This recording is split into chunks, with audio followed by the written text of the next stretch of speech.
Pour profiter davantage de la vidéo, il est conseillé de faire une capture d'écran, répondre aux questions avant de voir la vidéo et s'il le faut, reprendre l'exercice après avoir visionné la vidéo.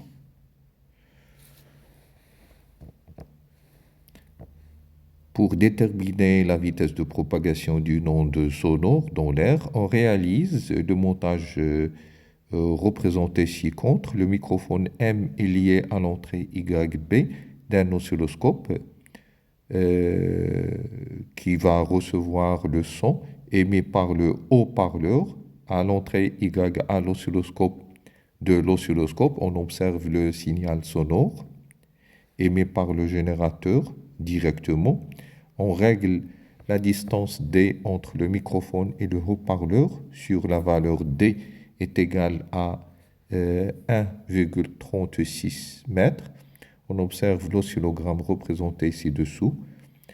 On rappelle que l'air, c'est un milieu non dispersif pour les ondes sonores. Calculer, première question, calculer la valeur de N. On a déjà vu ce genre de raisonnement. Pour NA, c'est tout simplement 1 sur TA. Et pour calculer TA, on n'a qu'à considérer le graphe que l'on a ici. T1, c'est cette quantité-là. C'est ça la période. Eh bien, il y a combien de divisions dans cette période-là? 1, 2, 3, 4, 5.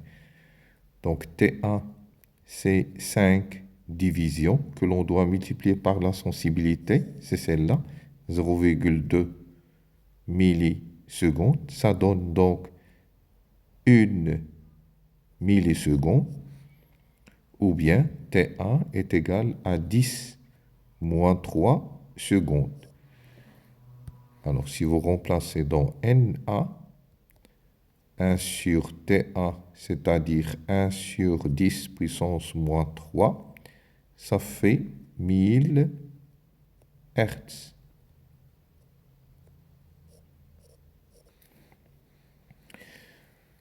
Pour la question qui suit, on augmente la valeur de la fréquence du GBF à partir de NA. On observe que les deux courbes deviennent, et pour la première fois, en opposition de phase, lorsque la fréquence atteint la valeur N2.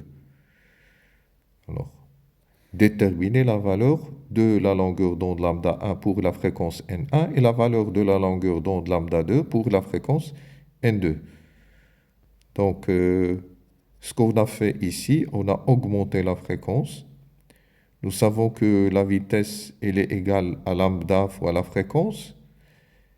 La vitesse ne dépend pas de la fréquence, puisqu'il s'agit d'un milieu non dispersif. Et donc, lambda fois n, c'est en fait une constante. Dire que n va augmenter, ça veut dire tout simplement que lambda, il doit diminuer.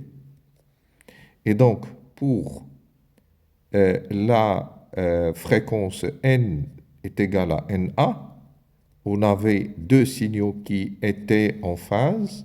Donc, cette distance, la distance qu'on nous a donnée D, elle est égale à K fois, on va dire, lambda 1, puisqu'ils sont en phase. Pour N est égal à N2, donc on a dit que la fréquence, elle a augmenté, donc la longueur d'onde, il doit diminuer. Donc la même distance D, il va devenir égal à K moins A, K moins A. Alors, il doit être, puisque lambda, il a augmenté, donc c'est K plus A. On reprend, donc pour n est égal à n2, et D, il va devenir égal à K, lambda 2, plus lambda 2 sur 2, puisque les deux signaux vont devenir en opposition de phase pour la première fois. Donc, on a les relations suivantes. Donc, ces deux expressions sont identiques. K lambda 1 est égal à k lambda 2 plus lambda 2 sur 2, d'une part, et d'autre part, puisque la vitesse V1 qui est égale à k lambda A, c'est la même que V2 qui est égale à k,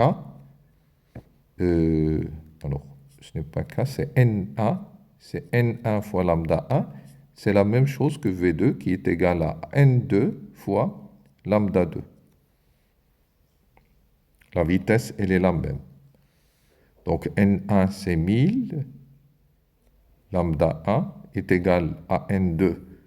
La valeur qu'on nous a donnée c'est 1125, lambda 2. Donc cela veut dire tout simplement que lambda 1 elle est égale à 1,125 lambda 2. Vous prenez cette valeur,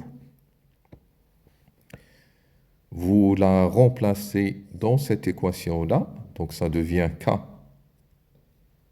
lambda 1 est égal à k lambda 2 plus lambda 2 sur 2. Lambda 1 c'est 1,125 lambda 2 qui est égal à k lambda 2 plus lambda 2 sur 2. Simplification par lambda, donc on va pouvoir calculer k qui sera donc égal qu'un facteur de 1,125 moins A est égal à 1 demi. Et donc K est égal à 0,5 sur 0,125.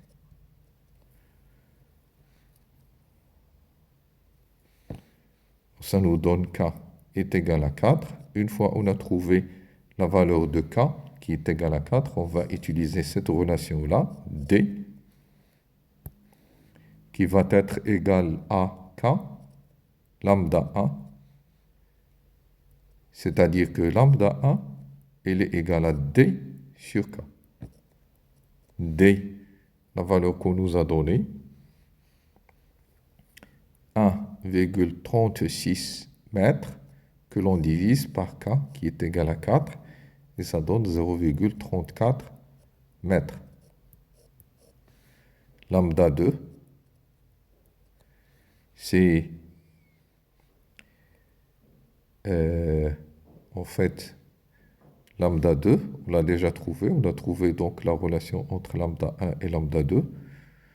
Lambda 2, ça va être lambda 1 sur 1,125, c'est-à-dire 0,34 divisé par 1,125. Alors, si on calcule ça, eh bien, ça donne 0,330 mètres. Donc, nous avons lambda 1 qui est égal à 0,34 mètres. Nous avons lambda 2 qui est égal à 0,30 mètres.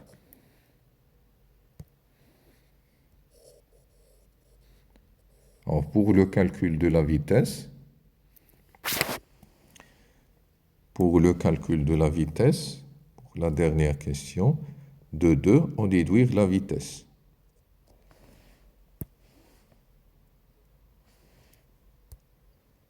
On déduire la vitesse de 2. On va utiliser juste la première relation. V, c'est lambda 1 fois N1. C'est donc 0,34 mètres que l'on va multiplier par 1000. Et ça donne exactement la valeur qu'on connaît, à savoir 340 mètres par seconde, qui représente la vitesse du son ou la vitesse des ondes ultrasonores dans l'air. Voilà, c'est tout pour cette vidéo.